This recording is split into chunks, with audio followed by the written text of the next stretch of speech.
the amortization. Amortization refers to the act of paying off a debt through scheduled, predetermined smaller payments. In almost every area where the term amortization is applicable, these payments are made in the form of principal and interest. The payments are done usually by a series of equal payments at equal interval of time. Okay. So, pag sinabi natin amortization, this is paying off. Okay, so babayaran natin yung isang utang, for example, at a certain period. Kunwari, kailangan natin bayaran yung, kunwari, nag-loan tayo, ayan, nag-loan tayo ng bahay. Okay, nag-loan tayo ng bahay, so kailangan natin bayaran ang bahay na yun every year, for example, every year. So, yung bahay na yun is worth 5 million, kunwari 5 million. Since wala kang 5 million at the time you want to purchase that, uutangin mo siya ngayon. And then, slowly, time by time, babayaran mo yung utang mo na yun. Kunwari, every year. Pero take note, may interest na. Okay? May interest na. So, hindi ibig sabihin na, kunwari, babayaran mo yung bahay ng 5 million, yung bahay na worth 5 million sa loob ng 5 years. 1 million yung babayaran mo every year. No. Okay? Hindi ibig sabihin na 1 million yung babayaran mo every year sa loob ng 5 taon. Kasi, kailangan ng interest. Okay, mag-i-interest na yung utang mo. Okay. So, lalaki yung, of course, mas malaki sa 1 million, di ba? Kung gusto mong bayaran sa loob ng 5 taon, yung 5 million na yun, more than 1 million. Kasi kasama na yung interest doon. Okay, so ibig sabihin, at the end of the 5 years na yun, more than 5 million na yung magiging total cost nung babayaran mong utang. Kasama na yung interest. So, yan yung sinasabi nating amortization. Okay, paying off a debt through scheduled, predetermined smaller amount. Okay, so let's have an illustrative problem for this one. A debt of 5,000 with interest at 12% compounded semi-annually is to be amortized by equal semi-annual payments over the next 3 years. The first due in 6 months. Find the semi-annual payment and construct an amortization schedule. Okay. So, nagkautang ka daw ng 5,000 pesos. And then, kailangan mo siyang bayaran. Yan ang 5,000. Kailangan mo siyang bayaran in the next 3 years. Pero, ang pagbabayad mo is every 6 months. Okay. Yung 5,000 na utang mo, babayaran mo siya sa loob ng 3 taon. Pero, sa 1 taon, kailangan mong magbayad ng 2 beses. Kasi every 6 months yung bayaran. Okay, now, so yung 5,000 na yun, papatungan na yun ngayon ng interest. So 12% compounded semi-annually. So 12% compounded semi-annually. So magkano na yung babayaran mo? Or magkano na, ano ba yung tinatanong? Find the semi-annual payment. Okay, so magkano daw ngayon yung ibabayad mo at every period. Okay, so hindi ibig sabihin nito na pag 5,000 kailangan bayaran ng 3 taon, di ba? So ilan? So magiging 5,000 divided by 3. So 166 6.67 per year, no? Tapos kailangan mong magbayad ng every 6 months. So magiging divided by 2 pa yan. Magiging 833.333 per 6 months. Per 6 months. Okay? So, hindi po ganyan ha. Hindi po ganyan yung magiging computation natin. Kasi take note, meron pong interest. Okay? Meron po tayong tinatawag na interest. Okay? So, for this one, compute natin using this formula. Okay. Hindi po ganyan nag-work yung amortization ha. Okay, so for this one, drawing natin yung magiging cash flow diagram. So, umutang ka daw ng 5,000. Umutang ka ng 5,000. Kailangan mo siyang bayaran first due in 6 months. So, ibig sabihin ilang beses ka magbabayad total, in total. So, 2 beses sa 1 taon, sa loob ng 3 taon. So, we have 2 times 3, we have 6. Okay? So, 1, 2, 3, 4, 5, 6. Kailangan magbayad ng 6 na beses. So, So this one is the 6th month, 12th month, 18, and so on. Okay? So magkano daw ngayon yung babayaran? Equal payments sa equal payments. So ibig sabihin we are having A. Equal payments. Okay? Interest rate is equal to R all over M. Ano yung rate natin? 12%. Compounded semi-annually, so we have 2. Therefore, I is equal to 12% divided by 2, so we have 6%. Okay, so by looking at the illustration, ano to? This illustration is for ordinary annuity. Okay, ordinary annuity. So, ibig sabihin, gamitin natin yung formula for ordinary annuity. So, we have here P is equal to A, 1 plus I raised to N, minus 1 divided by I, 1 plus I raised to N. Okay. So we have here 5,000 as your principal cost. A. Okay. Magkano yung babayaran mo at every period? 1 plus, ano yung I mo? 6%. Okay. Or pwede naman, sige, 12% divided by 2 kasi ganyan tayo, di ba, nagko-compute. 12% divided by 2. Ilang taon? 3. Ilang beses ka magbabayad sa isang taon? 2. Okay? Minus 1 divided by I. 12% divided by 2 yung 6%. Tapos 1 plus 12% divided by 2. Ilang beses ka magbabayad sa isang taon? 2. Ilang taon yan? 3. Okay. So, the answer is equal to, or the annuity or the payment is equal to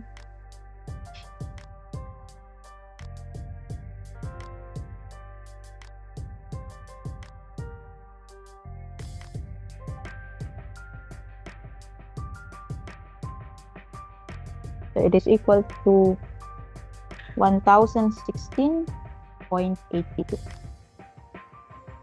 1,016.82 pesos.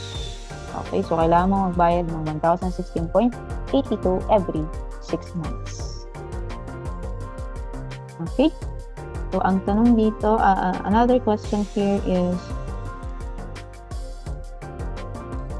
construct an amortization schedule. Okay. Construct an amortization schedule. So, sa amortization schedule na yan, kailangan nating i-reflect kung magkano yung babayaran natin at every month. Of course, 1016 yan. Ibig sabihin kung ilan yung interest. Okay, kung ano yung magiging interest at ilan pa yung magiging remaining balance natin for the next payment period. Okay?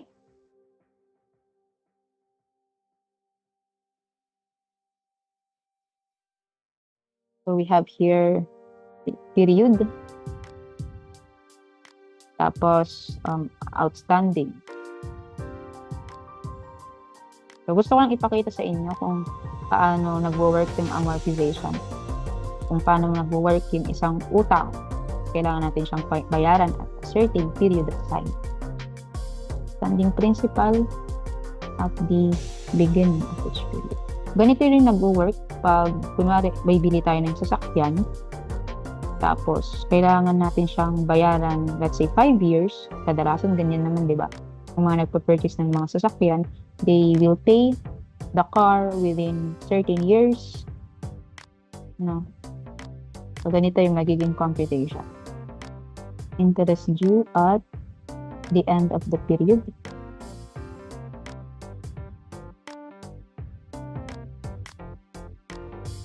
First, the payment. And then the principal will be paid at end of the period.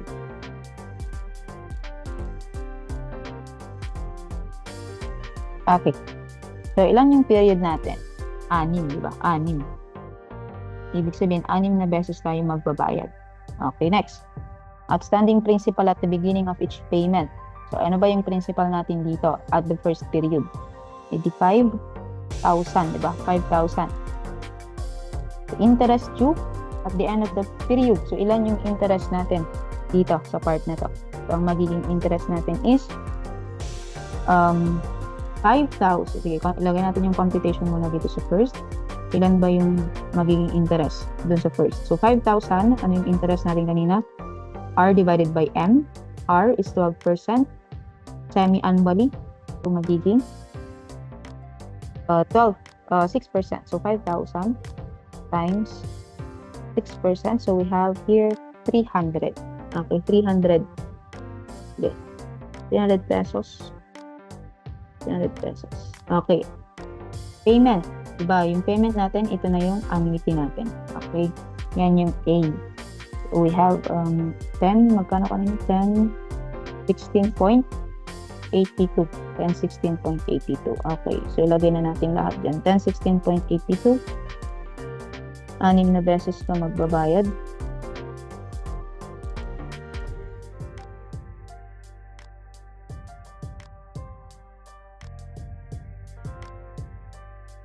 $16.80. Okay, next. Principal repaid at the end of the period. So, ibig sabihin, magkano daw yung binayaran mo minus the interest. So, mangyayari dyan is 1016.82 minus yung interest natin. So, that is equal to 716.82. Okay? So, ito yung binayaran mo without the interest. Without the interest. Okay? Next. So, nakapagbayad ka na ngayon ng 1016.82. Magkano pa yung natitira mong utang ngayon? Okay? Take note, outstanding principal ang hinahanap. So, ang gagawin natin dyan, hindi natin i-include yung ating interest dyan. Okay? Ma-minus natin yung interest. So, hindi natin kukunin yung interest. So, ibig sabihin, 5,000 minus 716.82. Okay? So, we have 4,283.18 pesos. So, ilan yung interest ng 4,283 na yan? So, times 0.606.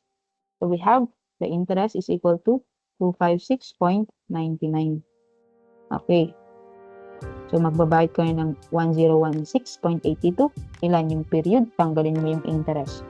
So, 1016.82 minus 256.99. Okay, so, we have here 759.83. Okay, so gawin nyo lang yan hanggang dun sa 6th period. Okay, so kompletuhin ko na lang yung table.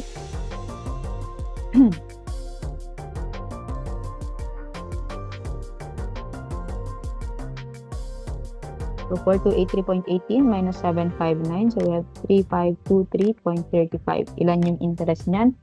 0.06. So we have 211.401. Okay, minus 1016.82.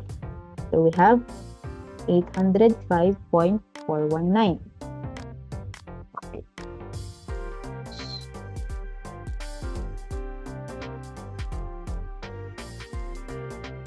So we have here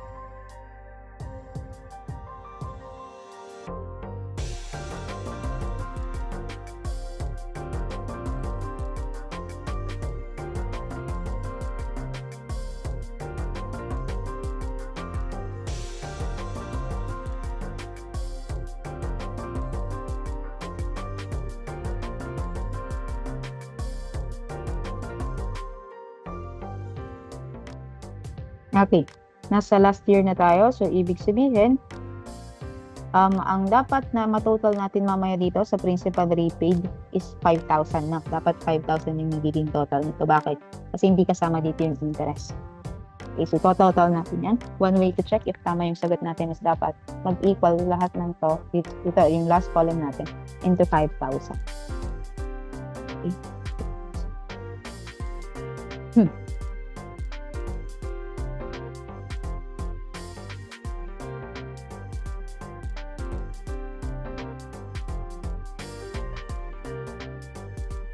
Okay. So, we're done with the table. So, i-check na natin ngayon. So, 959.267, 959.216. So, they are almost the same. Nagkatalo lang dun sa rounding off natin. So, ibig sabihin, O meron ka pa bang babayaran at the next period? Wala na. Okay, nabayaran mo na lahat. So 959.267 minus 959, so approximate is equal to 0. Ibig sabihin at the next period, wala ka nang babayaran. Okay, so ngayon ito total na natin to. Dapat it will be equal to approximately 5,000.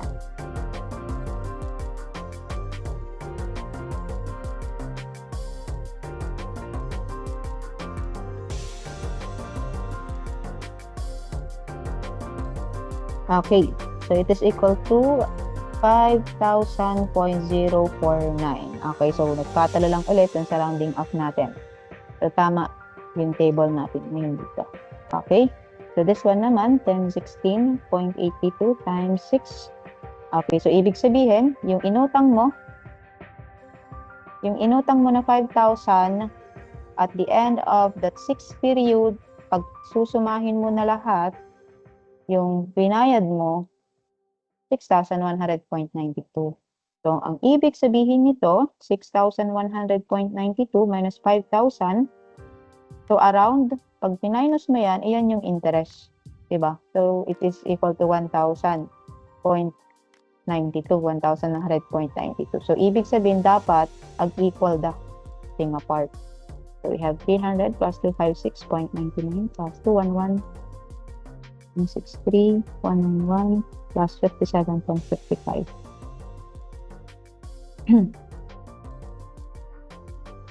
211.401. Okay, so it is approximately equal to 1,100.867. Okay. So, yan yung tinatawag nating amortization schedule. So, through this amortization schedule, makikita mo ngayon kung magkano interest yung pinapatong dun sa binabayaran mo. Okay. So, kayang-kaya naman gumawa nito. Kunwari, uutang kayo, tapos you are required to pay that at a certain period, equal payment, tapos pa-interest yung nagpautang sa'yo. So, you can create your own amortization schedule. Okay?